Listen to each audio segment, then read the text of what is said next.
Hello बच्चों, आज मैं आपको सुनाने जा रही हूँ एक प्यासे कौवे की कहानी। एक कौवा पानी की तलाश में इधर उधर भटक रहा था, पर कहीं भी उसे पानी नहीं मिल रहा था।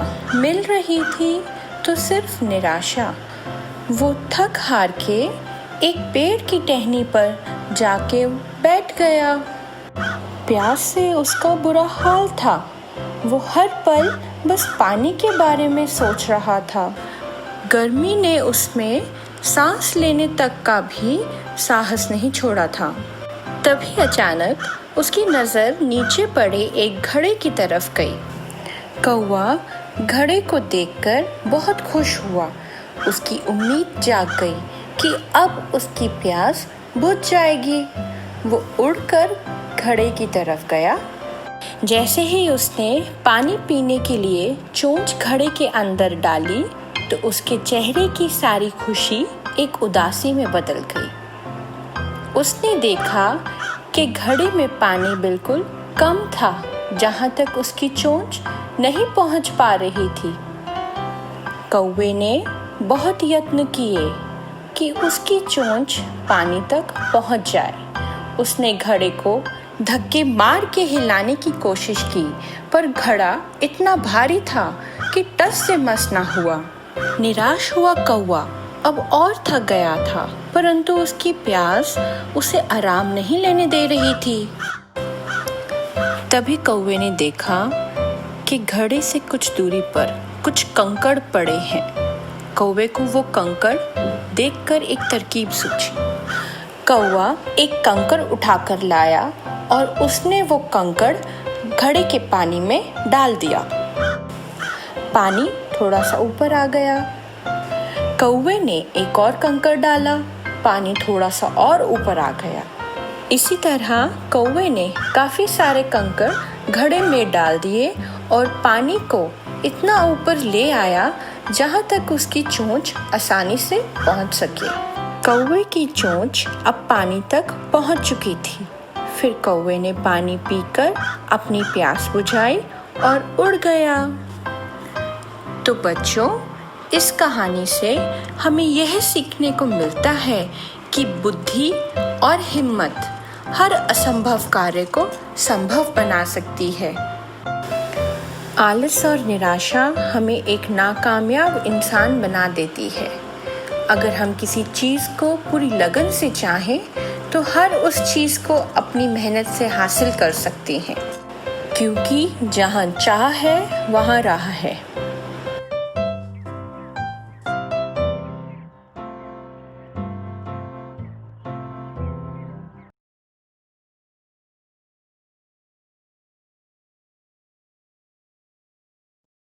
नूडल्स वाले की कहानी।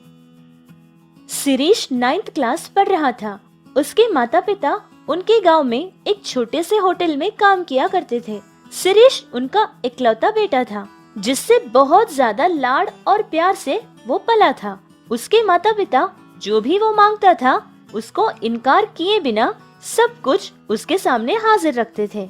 वो अच्छा पढ़कर अपनी जिंदगी में आगे बढ़े, इसके लिए वो लोग कोई कमी नहीं रखते थे। उसकी स्कूल की फीस बहुत ज्यादा होती थी, लेकिन फिर भी बहुत बड़े प्राइवेट स्कूल में उसे पढ़ाया करते थे। उसकी 9th क्लास की एग्जाम्स खत्म हो गई थी। फिर समर हॉलिडेज दे दिए गए थे। पिताजी, मेरे सारे फ्रेंड्स इन हॉलिडेज में टूर के लिए प्लान बना रहे हैं और मैं भी जाना चाहता हूँ। अरे ये सारे टूर वूर से हमें क्या लेना देना। तुम तो जानते हो ना बेटा कि तुम्हारे पिताजी कितनी मेहनत करते हैं तुम्हारे लिए। जितनी हैसियत उनकी है उससे ज्यादा करते हैं वो तुम्हारे लिए। अरे कमला, चुप रहो। अगर ये सब कुछ अब नहीं करेगा तो कब करेगा? अपने फ्रेंड्स के साथ घूमना फिरना भी चाहिए। 10 और 15 साल के बाद तो वो खुद जिम्मेदार बन जाएगा, तब तो उसे समय ही नहीं मिलेगा ये सब करने के लिए। अरे ये क्या कह रहे हैं आप ही बिगाड़ रहे हैं हमारे बच्चे को। अरे उसको तो जिम्मेदारी सिखानी चाहिए ना। अगर आप ही उसे ये सब कुछ सिखाएंगे तो वो जिम्मेदारी कैसे सीखेगा? अरे बेटा, तुम्हारी माँ तो ऐसे ही कहती रहेगी, ये पैसे लो और जाओ अपने फ्रेंड्स के साथ अच्छे से घूम फिर कर आ जाना, ठीक है? शिरीष ने उसके पिता के दिए पैसे लेकर अपने फ्रेंड्स के साथ टूर के लिए चला जाता है। फिर दूसरे दिन शिरीष के माता पिता दोनों ही होटल के लिए चले जाते हैं। तभी एक बड़ी सी लॉरी आकर उनके होटल को टक्कर दे देती है, जिसके कारण वहीं के वहीं शिरीष के माता पिता दोनों ही मर जाते हैं। लेकिन अच्छी बात ये थी कि उस समय में होटल में कस्टमर कोई भी नहीं था।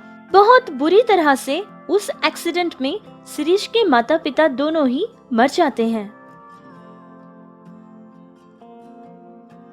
अरे ये कैसा अनर्थ हो गया? उनका बेटा भी तो गांव में नहीं है। हाँ, शिरीष तो उसके फ्रेंड्स के साथ किसी टूर के लिए गया हुआ है। आने के लिए शायद 10 दिन लग जाएंगे उसको। फिर तो मुझे लगता है कि उनके रिश्तेदारों को हमें खबर कर देनी चाहिए। यही पड़ोस के ही गांव में कमला का एक भाई भी रहता है, उसको खबर कर देते हैं। गांव के लोग उनके रिश्तेदारों को खबर पहुंचाते हैं, लेकिन कोई रिश्तेदार भी वहां आने के लिए तैयार नहीं था, जिसके कारण गांव के कुछ लोगों ने ये फैसला लिया था कि विधि विधानों के साथ जो कार्यक्रम करना है वो वही लोग कर देंगे। जिस जगह पर एक्सीडेंट हुआ था पुलिस वहां पहुंचती है और वहां जितने भी छोटे बड़े दुकान थे उन सभी को बंद करवा देते हैं। ये सारी बातें शिरीष को बिल्कुल नहीं पता थी। ठीक 10 दिन बाद शिरीष अपने गांव में वापस लौटता है। अरे ये क्या? ये होटल टूट कैसे गया? माँ, पिताजी! ऐसे ही चिल्लाता हुआ वो अपने घर की तरफ भागने लगता है। फिर घर जाकर भी अपने माता पिता के लिए ढूंढता है। माँ, पिताजी! अरे कहाँ हो आप लोग? हमारे होटल को क्या हो गया है? शिरीष की बातें सुनकर पड़ोस में रहने वाली एक औरत आकर रोती हुई शिरीष को सारी बात बताती है कि कैसे उन दोनों का एक्सीडेंट हो जाता है और उसके माता पिता की मौत कैसे हुई थी।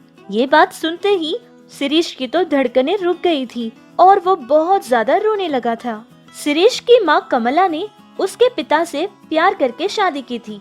शिरीष का पिता भी एक अनाथ था, जिसके कारण उनकी शादी के लिए कमला के घर वालों ने इनकार किया था, लेकिन कमला ने बिल्कुल नहीं सुनी थी। शिरीष के पिता से शादी कर ली थी। शादी होने के कुछ ही दिन बाद कमला के पिता यानी शिरीष के नाना की मौत हो जाती है। कमला का एक और भाई भी था, लेकिन उसके मौत के बाद ये खबर उसे मिली थी, फिर भी उसका भाई उसको देखने के लिए भी नहीं आया था। इसी तरह बेचारा शिरीष भी अनाथ हो गया था, अकेला अपनी जिंदगी गुजार रहा था। ऐसे ही 1 महीना गुजर चुका था।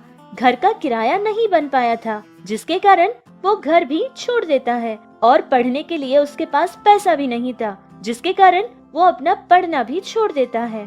गांव के लोगों को शिरीष के ऊपर तरस तो आता था, लेकिन कोई भी उसकी सहायता करने के लिए आगे नहीं बढ़ा था। शिरीष को कुछ समझ नहीं आ रहा था कि वो अब क्या करे या फिर कहाँ जाए। फिर वो अपने मामा का घर ढूंढता हुआ उसके मामा के घर पहुंच जाता है। कौन हो तुम? जिस दिन तुम्हारी माँ ने हमारी दहलीज पार की थी उसी दिन हमारे लिए वो मर चुकी थी। तुम्हारा और मेरा कोई संबंध नहीं है।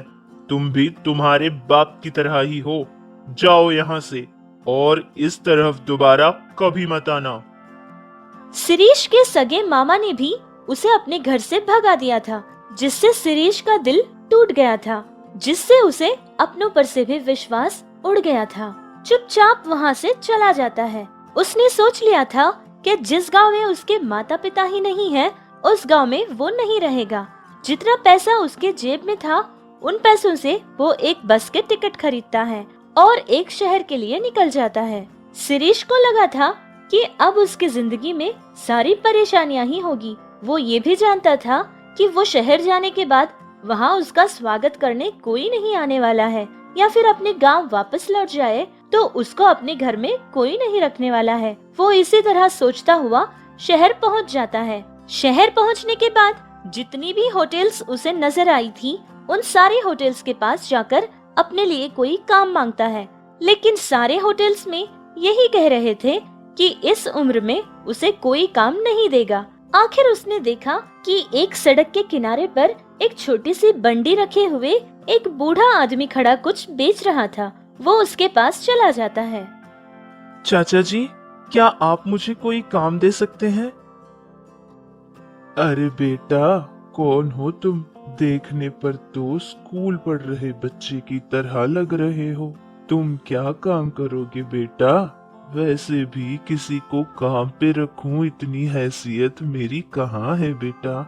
जो 4 पैसे मैं कमाता हूँ उसमें मेरा गुजारा ही मुश्किल हो जाता है। अच्छा चाचा जी, क्या आपका इस दुनिया में कोई नहीं? अरे क्यों नहीं है बेटा, 4 बेटियां और 2 बेटे हैं मेरे, लेकिन किसी पे बोझ बनना मुझे पसंद नहीं है, इसीलिए मेरा जीवन मैं खुद गुजारता हूँ। अरे चाचा जी, मैं समझ गया, सबके होने के बाद भी आप अनाथ हो और मेरा कोई नहीं, इसलिए मैं भी अनाथ हूँ। इस तरह शिरीष ने उस बूढ़े चाचा को अपने बारे में सब कुछ बता दिया था। उसके बाद उस चाचा ने एक प्लेट में शिरीष को इडली डालकर देते हैं।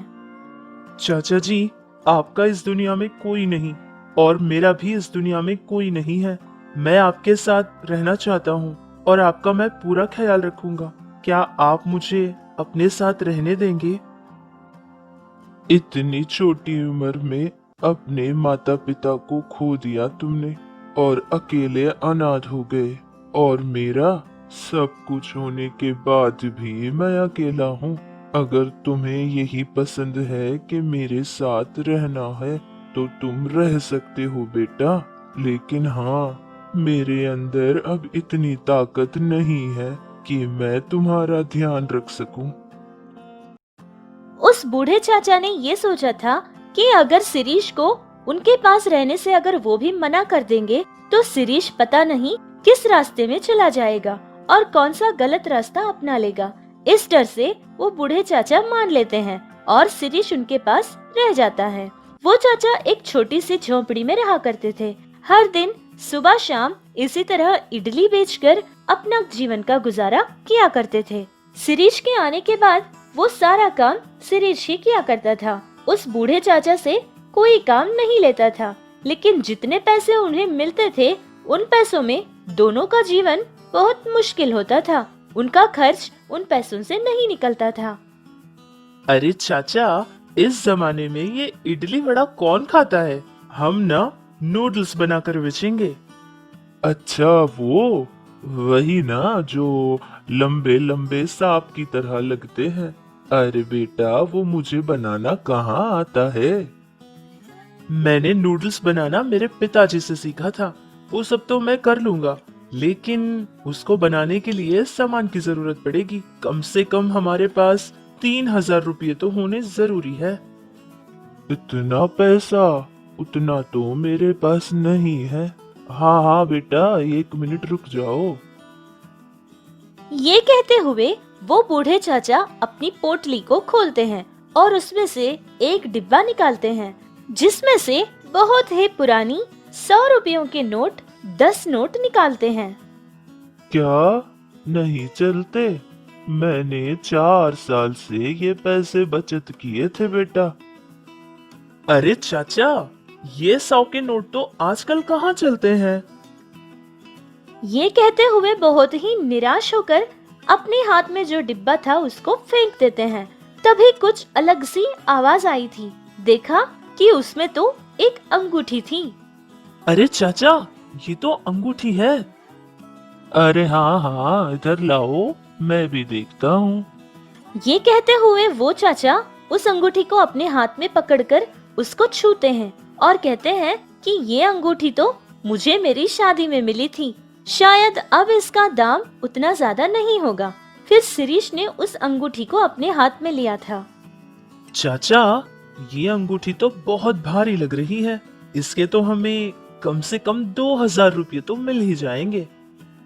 फिर उस अंगूठी को लेकर वो दोनों अच्छे से तैयार होकर एक सोने की दुकान को चले जाते हैं और फिर उस अंगूठी को बेच देते हैं। जितना उन लोगों ने सोचा था उससे कुछ ज्यादा ही पैसा उन्हें मिला था। जिन पैसों से जो जो चीजें नूडल्स बनाने के लिए चाहिए थी, जैसे कि एक बड़ी सी कढ़ाई और उसके लिए जो जरूरी सामान होता था वो सारा सामान खरीद कर लाते हैं। शिरीष और वो बूढ़े चाचा दोनों मिलकर नूडल्स बनाना शुरू करते हैं। पहले तो बहुत कम लोग ही उनके पास खरीदा करते थे, लेकिन जैसे ही वक्त बदलता गया धीरे धीरे सारे लोग उनके पास ही आकर नूडल्स खरीदा करते थे, जिससे उनको बहुत अच्छा लाभ मिल जाता था। उनका जीवन भी बहुत आराम से गुजर जाया करता था। कुछ दिन ऐसे ही गुजरने के बाद वो बूढ़े चाचा शिरीष को कहते हैं कि अब वो 10वीं क्लास भी ज्वाइन करे। ये कहकर वो एक सरकारी स्कूल में उसका दाखिला भी करवा देते हैं। एक तरफ नूडल्स की बंडी और दूसरी तरफ स्कूल, इस तरह वो बहुत अच्छे से पढ़ाई किया करता था। फिर वो एक दिन 10वीं क्लास में फर्स्ट क्लास से पास भी हो गया था। कुछ दिन ऐसे ही गुजर गए थे। फिर अचानक उस बूढ़े चाचा की हालत बिगड़ती गई। उनकी तबीयत बहुत खराब रहती थी। शिरीष उनको कोई काम करने नहीं देता था, उनका बहुत अच्छे से ध्यान रखा करता था। बेटा शिरीष, इस उम्र में मैं तुम पर बोझ बन गया हूँ ना। पता नहीं कब तक जिंदा रहूंगा। भगवान अगर जल्दी मुझे अपने पास ले ले तो अच्छा होगा। अरे चाचा, ये आप क्या कह रहे हैं? आप चाहते हैं कि मैं फिर से अनाथ हो जाऊं? चाचा, आपकी वजह से मुझे कोई परेशानी नहीं है, बल्कि अगर उस दिन आपने मेरा साथ नहीं दिया होता तो पता नहीं मेरा क्या होता। वैसे भी अब तो आप बस 80 साल के हो। 10 और 15 साल तो मेरे साथ आराम से गुजार देंगे आप। और हाँ चाचा, मैं आपका पूरा ख्याल रखूंगा, आपको कभी अकेला नहीं छोड़ूंगा। मैंने तुम्हें अपना सर छुपाने के लिए थोड़ी सी जगह क्या दे दी? मुझसे तुम इतना प्यार करते हो बेटा। और जिन औलाद को मैंने जन्म दिया था वो लोग तो कम से कम मुझसे बात भी नहीं करते। उन लोगों ने मेरा साथ कभी नहीं दिया था और उस समय में भी मैं जीना चाहता था। और अब तो मेरे साथ तुम हो ना बेटा। अब तो मैं 100 साल जी लूंगा। शिरीष बहुत ज्यादा मेहनत करके काम किया करता था। नूडल्स बेचकर जो पैसे कमाता था उन पैसों को वो बचत भी किया करता था। जो पैसे उसने बचत किए थे उन पैसों से एक छोटी सी होटल किराए पर ले लेता है और 2 आदमियों को भी काम पर रख लेता है और काउंटर पे तो वो अपने चाचा जी को बैठा देता है। इस तरह उनकी जिंदगी बहुत खुशी खुशी गुजरने लगी। सच है ना कि किसी का कोई नहीं होता और वो अनाथ हो जाता है, लेकिन किसी का सब कुछ होता है लेकिन फिर भी वो अनाथ हो जाते हैं। ऐसे अगर रिश्तेदार ही एक दूसरे से मुंह मोड़ लेंगे तो वो भगवान ही उनकी मदद करने कोई न कोई रिश्तेदार की तरह हाजिर जरूर हो जाते हैं। जैसे शिरीष की जिंदगी में चाचा जी और चाचा की जिंदगी में शिरीष आ गया था। ऐसा बड़ा दिल और इतनी बड़ी सोच रखने वाले सारे अच्छे लोगों को हम तहे दिल से शुक्रिया कहते हैं।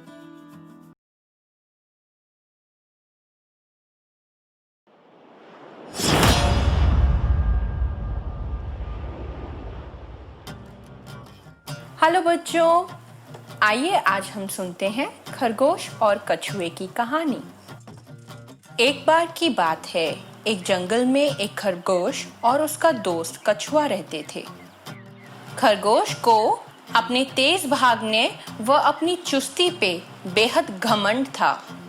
इस वजह से वो अपने दोस्त कछुए का हर समय मजाक उड़ाता रहता था। एक दिन कछुए को नीचा दिखाने के लिए खरगोश को एक चालाकी सूझी।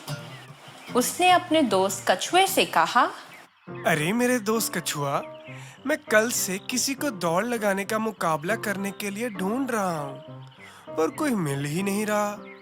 क्या तुम मेरे साथ दौड़ लगाने का मुकाबला करना चाहोगे? कछुआ एक सच्चा दोस्त था, इसलिए कछुए ने कहा, क्यों नहीं मेरे दोस्त खरगोश, मैं तुम्हारे साथ दौड़ लगाने का मुकाबला जरूर करूंगा। दोनों ने अगले दिन दौड़ लगाने का फैसला किया और अगले ही दिन खरगोश और कछुआ दौड़ लगाने के लिए तय की हुई जगह पर पहुंच गए। दौड़ शुरू हो चुकी थी। खरगोश पहले से ही बेहद तेज व चुस्त था। वो शुरू से ही कछुए के आगे भागने लगा और कछुआ धीरे धीरे आराम से चलने लगा। देखते ही देखते खरगोश इतना आगे निकल गया कि उसे कछुआ दिखना ही बंद हो गया। अरे मेरा आलसी व धीमा कछुआ दोस्त कितना भोला है। अभी तो शायद उसे यहाँ पहुँचने में बहुत वक्त लग जाएगा। मैं तब तक थोड़ा आराम कर लेता हूँ। और ये कहकर खरगोश आराम करने लगा और उसकी आंख लग गई। कछुआ बेचारा धीरे धीरे मंजिल की तरफ बढ़ता रहा और देखते ही देखते वो खरगोश को पार कर गया और खरगोश सोता रहा। कछुआ दौड़ जीतने ही वाला था कि अचानक खरगोश की आंख खुली और खरगोश फिर से तेज भागने लगा।